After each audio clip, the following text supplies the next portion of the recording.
الحمد لله رب العالمين والعاقبة للمتقين ولا عدوان إلا على الظالمين وأشهد أن لا إله إلا الله ولي الصالحين وأشهد أن محمدا إمام المتقين سيدنا ونبينا ومولانا محمد وعلى آله وصحبه أجمعين. دوستانی معزز و مکرم، بینندگانی محترم و ارجمند شبکه جهانی وصال حق، السلام علیکم و رحمت الله و برکاته. خدمت شما عزیزان و ارجمندان هستم در قسمت 119 برنامه احکام فقهی در پرتوی احادیث نبوی. این قسمتی از برنامه ما به ادامه چند قسمتی گذشته در مورد حکمی از احکام رکن سوم اسلام که زکات است می باشد، که در قسمت های گذشته حکم دادن زکات را و فضیلت از او را و همچنین حکمت مشروعیت زکات را و کیفیت و چگونگی دادن زکات نقدین که طلا و نقره هست و یا پیسه های متداول در امروز و همچنین کیفیت و چگونگی دادن زکات مواشی و حیوانات و کیفیت و چگونگی دادن زکات حبوب و غلجات، اینها را در روشنایی احادیث گهربار رسول اکرم صلی الله علیه و سلم خدمت شما بیان کرده بودم. و این قسمتی از برنامه ما در مورد چگونگی و کیفیت دادن زکات معادن و ذخایر زمین هست که وقت انسانی دست به ذخیره زمینی یا معدنی پیدا میکند از زمین که او را ریکاز گفته می شود، چگونه باید زکاتی از او را بدهد و زکاتی از او به خمس داده می شود، یعنی پنجم حصه از او باید به طور زکات داده شود. چون زکات به 4 گونه ادا می شود، قسمی که قبلا هم بیان کردم خدمت شما. اول ربع عشر است، یعنی 2.5% و 2.5% زکات نقدین یا طلا و نقره است یا پیسه های نقدی که متداول است امروز در کشورهای اسلامی و غیر اسلامی، و زکاتی از اینها ربع عشر است، 2.5% داده می شود وقتی که به نصاب برسد و نصابشان به اساس طلا و نقره حساب می شود که طلا 20 مثقال است یا 85 گرم و نقره هم 200 درهم است و یا 595 گرم. وقتی که به این مقدار رسید، وقتی که پیسه کسی یا نقد کسی به می اندازه رسید، قیمتش زکاتی از او را می دهد و زکاتش 2.5% است. هر قدر پیسه که داشت به تقسیم 40 می شود، نتیجه هر چیزی که برآمد او مبلغی است که باید زکاتی از او را بدهد. و قسم دوم یا نوع دوم زکات مواشی هست یا حیوانات است که زکاتی از آنها به حساب خود حیوانات، از خود حیوانات 1 دانه و 2 دانه داده می شود و 4 نوع حیوان دادن زکاتی از آنها واجب است. یکی شتر هست و دیگر گاو هست و سوم گوسفند و چهارم بز که نصاب شتر گفتم که از 5 شروع می شود. در هر 5 شتری باید 1 گوسفند زکات بدهد تا که به 25 شتر رسید. در او صورت 1 شتری 1 ساله بر بالای از او واجب می شود و به همین قسم تا به 35 که 1 شتری 2 ساله تا 45 و شتری 3 ساله تا 60 شتری 4 ساله که قبلا این را بیان کردیم. و دادن شتری زکات گاو هم نصابش از 30 گاو شروع می شود. وقتی کسی مالک 30 گاو بود، 1 گاو 1 ساله باید زکات بدهد. وقتی که مالک 40 گاو شد باید 1 گاوی 2 ساله و همین قسم در هر 30 گاو 1 گاو 1 ساله و در هر 40 گاو 1 گاوی 2 ساله زکات می دهد. و اما گوسفند و بز نصابشان 40 گوسفند یا 40 بز هست. وقتی که کسی که مالک 40 گوسفند یا 40 بز بود، دادن 1 گوسفند یا 1 بز بر بالای از او واجب می‌گردد تا که مالک 120 گوسفند یا بز شود. در او صورت 2 بز یا 2 گوسفند باید زکات بدهد تا که به 200 گوسفند یا بز میرسد. وقتی که به 200 رسید، 3 گوسفند و یا 3 بز بر بالای از او واجب می شود و در هر 100 بز یا گوسفندی بر بالای از او بعد از او 1 گوسفند 1 بز واجب می شود. و نوع سوم یا قسم سومی از زکات حبوب و غلجات و دانجات هست که در 4 چیز به اتفاق علما زکات هست، یکی در گندم، دیگر در جو و دیگر در خرما و دیگر در کشمش. این 4 اتفاقی است و دیگر میوه‌جات و دیگر سبزیجات محل اختلاف است. در اینها زکاتشان به حساب عشر است، یعنی 10%. و وقتی که بدون کدام تکلیف و بدون کدام مصرف به دست بیاید، در اینها عشر است، یعنی 10% باید زکات بدهد. وقتی که آبیاری و تکلیف داشته باشد، آبی از او توسط از چاه کشیده شود یا ماشینالات و وسایلی که آب را میکشد به پیسه خریده شود، در او صورت نصف عشر است، یعنی 5% باید زکات بدهد. وقتی که نیم سال این غلجات به آبیاری آسمان آبیاری می شود و نیم سال دیگر به تکلیف و به زحمت صاحب زراعت، در او صورت 2/3 عشر است، یعنی 7.5% باید زکات از او را بدهد. این 3 نوع را قبلا ما بیان کرده بودیم و نوع 4می از زکات معادن و ذخایر زمینی است و زکات معادن و ذخایر زمینی خمس است، یعنی 5 وقتی که کسی از زمین ذخیره پیدا میکند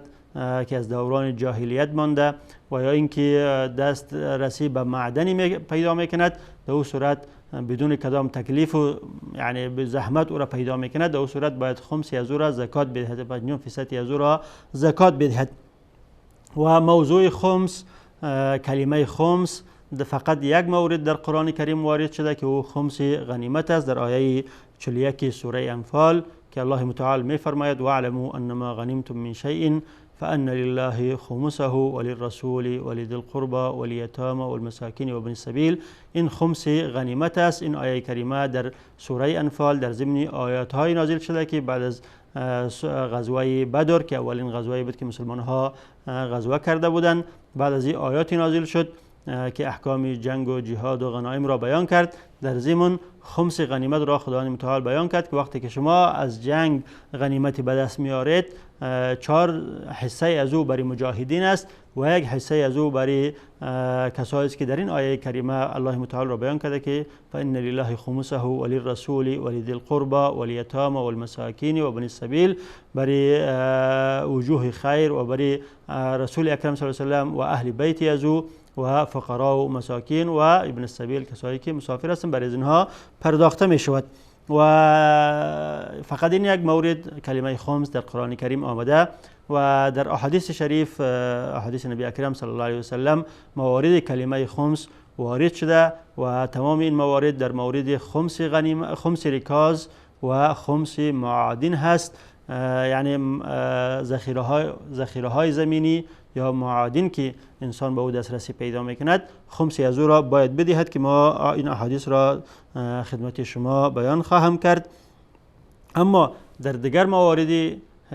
هیچ کلمه خمس وارد نشده، لذا اهل سنت و الجماعه بر این باورند که خمس فقط در 2 مورد داده می شود. یکی خمس غنیمت که غنایمی که مجاهدین به دست میارن، خمسی از او را باید بدهند که کسایی که مستحقین از او هستند در آیه 41 سوره انفال بیان شده، و دیگر خمس ریکاز و معادن که کسایی که به ذخایر زمینی دسترسی پیدا میکنن، به معادن دسترسی پیدا میکنن و خمسی از او را باید برای اهل زکات، برای کسایی که مستحقین هستند یا برای حکومت اسلامی یا برای بیت المال بپردازند. این باور اهل سنت و الجماعه است. اما طایفه گمراه و ضال که آخونده های شیعه هستند، آنها از این کلمه خمس سوء استفاده کردند و خمس را در تمام مالهای مکاسب، در تمام کسب و کار واجب دانستند و گفتند که انسان هر کسب و کاری که میکند باید خمسی از او را بدهد و دادن و برای از او احکام مشدد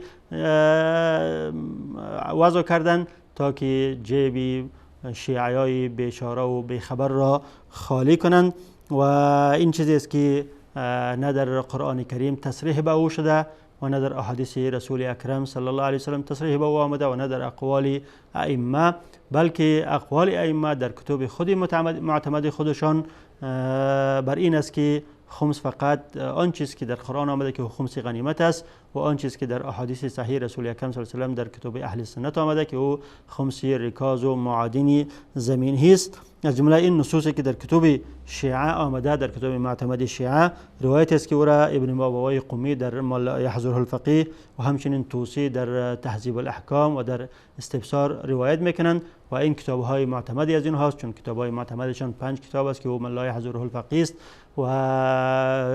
وسائل شیعه است و الکافی هست و تهذیب الاحکام است و استبصار است. در 3 کتابی از کتاب های معتمدشان این روایت آمده، در کتاب من لا یحضره الفقیه و در کتاب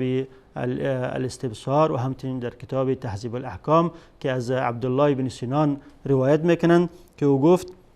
سمعت ابا عبدالله علیه السلام یقول، من از ابو عبدالله امام صادق رحمت الله علیه شنیدم که چنین فرمودند لیس الخمس الا فی الغنائم خاصه، خمس جز در غنائم در دیگر چیز داده نمی شود. خمس فقط در خمس غنائم است، همچنانه که در آیه قرآن کریم آمده فقط مجاهدین وقتی که غنیمت حاصل میکنن خمسی از او را باید بپردازند. و همچنین کلینی در الکافی و طوسی در تهذیب الاحکام و ابن بابوی در من لا یحضره الفقیه که اینها از کتب معتمدشان هست، اینها هم روایت میکنن از حماد حلبی که گفت سألت ابو عبدالله عن الکنز کم فیه، من از ابو عبدالله در مورد کنز، در مورد ذخایر زمینی پرسان کردم که کسی که به ذخایر زمینی دسترسی پیدا میکند باید چقدر زکاتی از او را بدهد؟ قال الخمس، در ذخایر زمینی خمس هست. و عن المعادن کم فیه، بعد از او درباره معادن پرسان کردم، کسی که به معدن دسترسی پیدا میکند باید چقدر زکاتی از او را بدهد؟ قال الخمس. حضرت ابو عبدالله امام صادق رحمت الله علیه فرمودند که در او هم خمس است. پس بنا به این احادیث که در کتب صحیح معتمد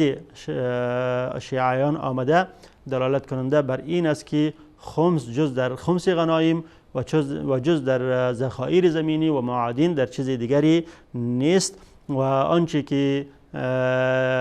شیعیان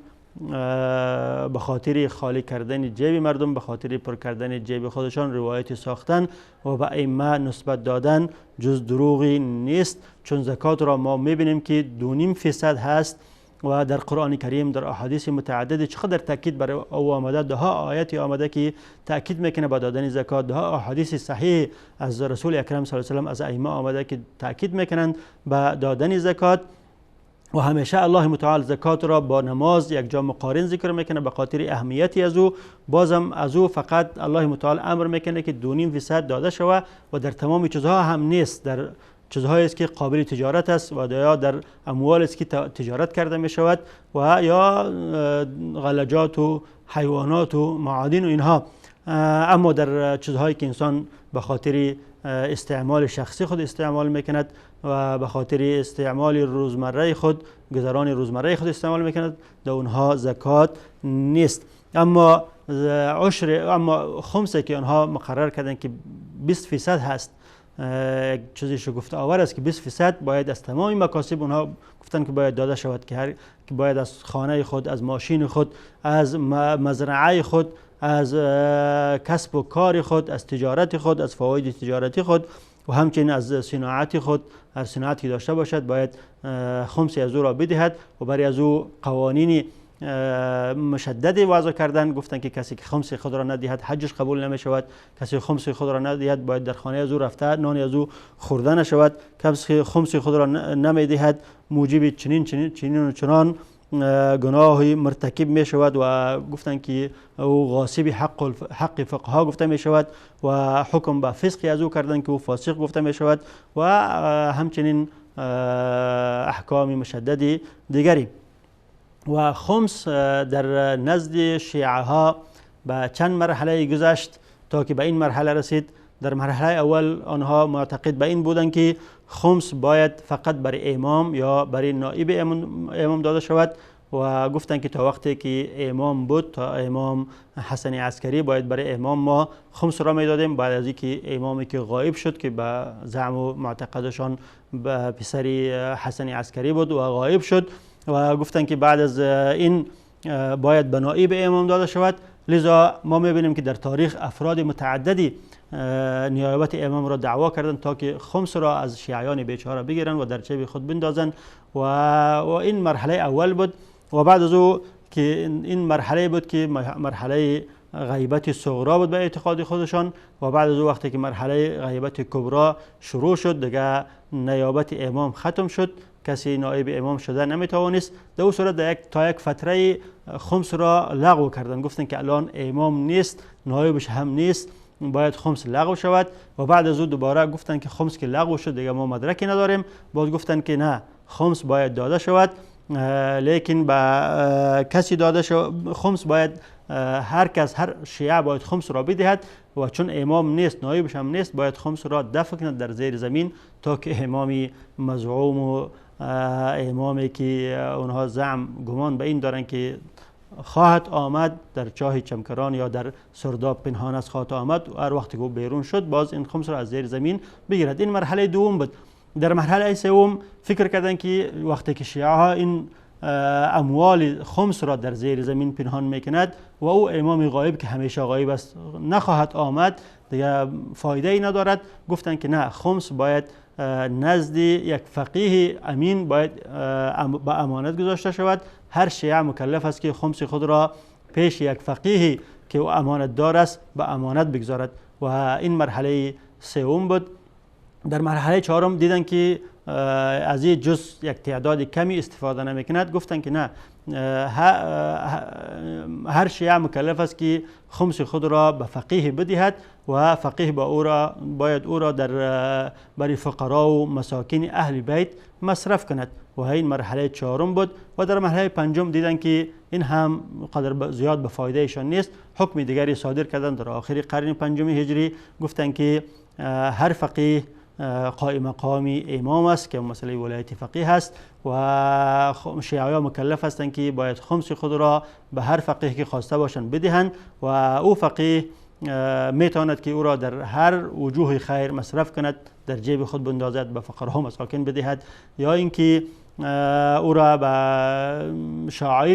شعائر شیعه مصرف کند، چیزهایی که شیعه به او احتیاج دارند، به شعائرشان، به خامه شعائرشان احتیاج دارند، او مصرف کند. و این فتوا تا به امروز ماند به خاطر خالی کردن جیب شیعیان بیچاره. تا به امروز این خمس را شیعیان بیچاره به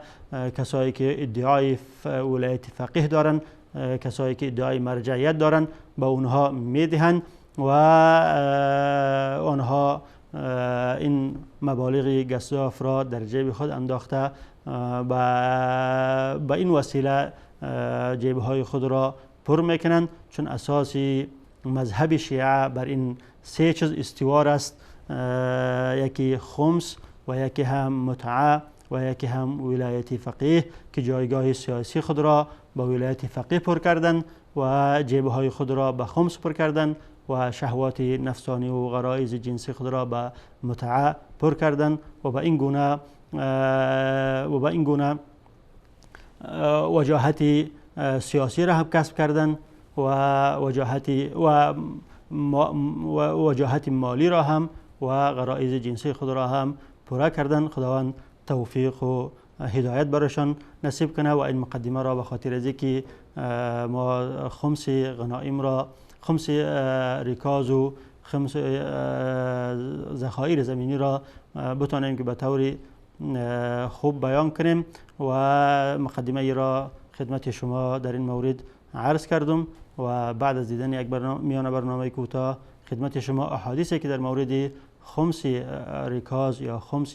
معادن و ذخایر زمینی آمده بیان خواهم کرد. با ما باشید.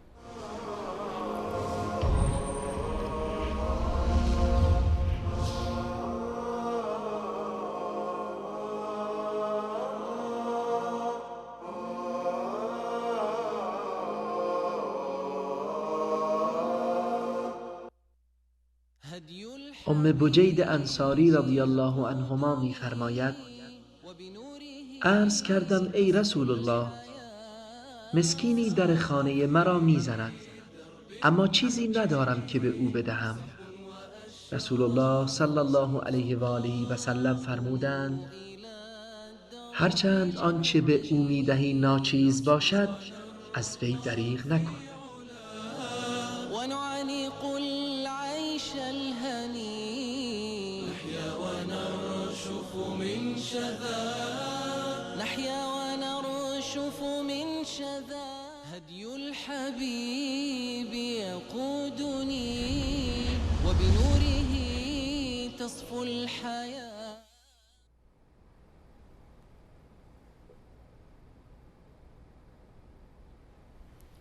بسم الله الرحمن الرحیم. با سلام و احتراماتی مجدد خدمت شما عزیزان و ارجمندان هستم. قبل از میان برنامه خدمت شما عرض کردم که بنا به اعتقاد و باور مسلمان ها و اهل سنت خمس فقط در دو مورد است. یکی خمس غنایم که در آیه 41 سوره انفال بیان شده و او را ما انشاءالله در مورد خود در جای خود که ابواب جهاد است بیان خواهیم کرد. و دوم خمس ریکاز یا ذخایر زمینی و یا معادن که در احادیث متعددی از رسول اکرم صلی الله علیه و سلم ثابت شده که کسی به معادنی به معدنی یا به ذخیره زمینی دسترسی پیدا میکند باید خمسی از او را 5 حصه از او را بدهد و 4 حصه از او حقی از او می شود و 1 حصهش حقی بیت المال یا فقرا و مساکین میشه که را باید به حکومت اسلامی یا بیت المال یا به فقرا و مساکین توزیع کند. و از جمله این حدیث متفق علیه است از صحابی جلیل القدر حضرت ابو هریره رضی الله عنه که رسول اکرم صلی الله علیه و سلم فرمودند و فی الرکاز الخمس، در رکاز خمس هست، رکاز باید خمسش داده شود. رکاز تعبیر عده از علما از رکاز این است که هر مالی که در زیر زمین مدفون بوده باشد. اول رکاز هر مالی را گفته می شود که در زیر زمین مدفون بوده باشد و کسی به او دسترسی پیدا کند و بدون کدام تکلیف و مشکلی او را پیدا کند و بگیرد. و عده از علما این را خاص کردن به اموالی که از عهد جاهلیت مانده باشد، اموالی که در زیر زمین از زمان جاهلیت مانده و تاریخ‌های قدیم دارد. کسی به او دسترسی پیدا میکند او را رکاز گفته می شود و در رکاز خمس است، باید 5 حصه از او را زکات بدهد و این رأی امام مالک و امام شافعی رحمت الله علیه است. و عده از علما رأیشان این است که مراد از رکاز هر مالی است که انسان او را از ذخایر زمینی از معادن زمینی پیدا میکند. پس بنابراین هر مالی که از زیر زمین انسان را پیدا میکند، چه اموالی باشد که از زمان جاهلیت بوده باشد و چه معادن فعلی بوده باشد که نفت است، مثلا کان نمک هست و یا نحاس و مس هست، هر معدنی که از زمین پیدا میکند انسان او را باید 4 حصه خودش بگیرد و 1 حصهش را به طور زکات به بیت المال یا به فقرا و مساکین توزیع کند و این رأی امام ابو حنیفه رحمت الله علیه است و عده دیگری از علما. پس بنا به تعبیر اول، بنا به رأی اول که رأی امام مالک و امام شافعی هست، فقط خمس در رکاز هست در اموالی که از زیر زمین پیدا می شود و تاریخ قدیم دارد و تاریخ برمیگردد بر دوران جاهلیت. اما بنا به رأی دوم که رأی امام ابو حنیفه رحمت الله علیه و عده دیگری از علماست، خمس یا دادن 5 حصه به طور زکات در هر مالی است که از زیر زمین انسان را پیدا میکند، چه به زمان جاهلیت برگردد و چه بر عصر فعلی، و هر معدنی که از زیر زمین انسان را پیدا میکند در او خمس است، چه معادنی طلا و نقره بوده باشد، چه معادنی مثلا نفت بوده باشد، چه کان نمک بوده باشد، چه معدنی مس بوده باشد، هر معدنی که بوده باشد در او خمسش واجب هست. و احادیث دیگری هم آمده، از جمله حدیث است که امام ابن ماجه رحمت الله علیه به سند حسن او را از عمرو بن شعیب روایت میکند که او از پدرش و او از بابایش روایت کردند که فرمود ان رسول الله صلی الله علیه وسلم قال فی کنز وجده رجل فی خریبه. رسول اکرم صلی الله علیه وسلم در مورد یک کنز و یک ذخیره که شخصی او را در یک جای خرابه پیدا کرده بود، شخصی یک ذخیره از زیر زمین از جای خرابه پیدا کرده بود، در مورد رسول اکرم صلی الله علیه وسلم فرمودند إن وجدته في قرية مسكونة فعرفه وإن وجدته في قرية غير مسكونة ففيه وفي الركاز الخمس. اگر تو این ذخیره زمینی را از جای پیدا کرده که او منطقه مسکونه نبوده باشد، منطقه مسکونه بوده باشد، مردم در اونجا سکونت میکند، پس این رکاز گفته نمی شود و در این خمس نیست، این لقیته گفته می شود. این چیزی است که تو را پیدا کردی، مال اون مردم است که در اونجا سکونت میکنند، باید تو را اعلان کنیم بین مردم، از هر کسی صاحبش باشد باید او آماده تسلیم شود. اما اگر این کنز را در جای پیدا کرد در اونجا مردم سکونت نمیکند، دشت و بیابان بود یا جای خرابه بود، پس این کنز برمیگردد به چیزهای جاهلی و یا برمیگردد به ذخایری که تو را پیدا کردی و در این ذخیره زمینی و در ریکاز آنچه که برمیگردد بر عصر جاهلی، در این هر دو چی است؟ خمس هست. باید 4 حصهش حق تو می شود و 1 حصهش حق فقرا و مساکین و بیت المال مسلمان ها می شود، چون که تو چون در این خمس به خاطر اینکه بدون تکلیف و بدون مشقت به دست می آید، به خلاف زکات که 2.5% هست، چون دو تکلیف و مشقت است که او را دو تجارت میکند صاحب مال و تکلیف و مشقت میکشد. اما این چون تکلیف و مشقت نیست، بدون تکلیف و مشقت از زیر زمین را پیدا میکند، لذا دهی خمس است، یعنی 5 حصه هست. و همچنین امام ابو داود رحمت الله علیه از صحابی جلیل قدر بلال بن حارث رضی الله عنه روایت میکند که ایشان فرمودند ان رسول الله صلی الله علیه و سلم اخذ من المعادن القبلیه الصدقه. بلال بن حارث مزنی از جمله صحابه جلیل قدر بود که در سال 5 هجرت به رسول اکرم صلی الله علیه و سلم به مدینه منوره تشریف آوردند و به رسول اکرم صلی الله علیه و سلم ایمان آوردند و در مدینه منوره بودند و در سال فتح رسول اکرم صلی الله علیه و سلم در فتح مکه علم و بیرق قبیله مزینه که یکی از قبایل حرب بود به دست ایشان داد و در فتح مکه شریک بودند و در سال 60 هجری وفات کردند. این صحابی جلیل قدر می فرماید که رسول اکرم صلی الله علیه و سلم معادنی که از منطقه قبلیه پیدا شده بود، قبلیه یک منطقه بود در قسمت وادی فرع و وادی فرع مناطقی است که در 100 کیلومتری کم و بیش مدینه منوره قرار دارد. در اونجا جایی بود به نام القبلیه. این صحابه جلیل قدر فرمودند که در این منطقه قبلیه معدنی پیدا شده بود و رسول اکرم صلی الله علیه و سلم امر کردند که از این معدن باید صدقه گرفته شود و در اینجا علما گفتند که مراد از صدقه در اینجا همون خمس است، چون در معدن خمس است نه زکات، لذا مراد از صدقه در اینجا خمس است و معدنی که در منطقه قبلیه پیدا شده بود رسول اکرم صلی الله علیه و سلم امر کردند که از این معدن باید خمسش گرفته شود. بنابراین جمهور علما رأیشان این است که هر معدنی که یا هر ذخیره‌ای که از زیر زمین پیدا می شود و تاریخش برمیگردد به عصر جاهلیت دو خمس است، باید 5 حصه داده شود. و امام ابو حنیفه و علمای دیگر رأیشان این است که هر معدنی که از زیر زمین پیدا می شود، چه تاریخش بر زمان جاهلیت برگردد یا برنگردد، المهم معدن بوده باشد،